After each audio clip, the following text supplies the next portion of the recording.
So this is my new Nespresso maker, which I absolutely love. However, I don't think I've even had it a month.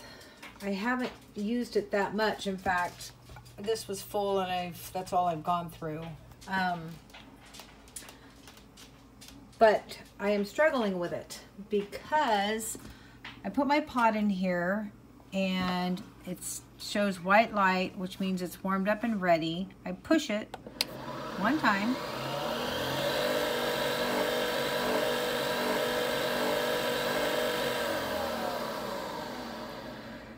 See, the orange light blinks twice.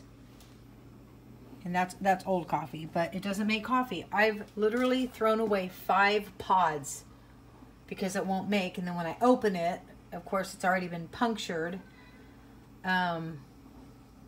One time I think it actually tried to clean it.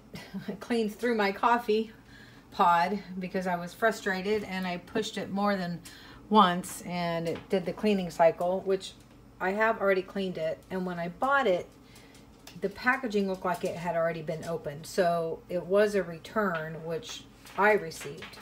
And this is super frustrating. And it gets hot, which I thought that was the problem. It was overheating. It was blinking orange 3 times a couple of days ago, and now it's just twice, but it's not hot. So we can do 1 pod maybe once a day if I'm lucky and it doesn't give me that orange flashing light. And I've gone through their manual and for troubleshooting, and I can't figure it out. So I'm going to return it.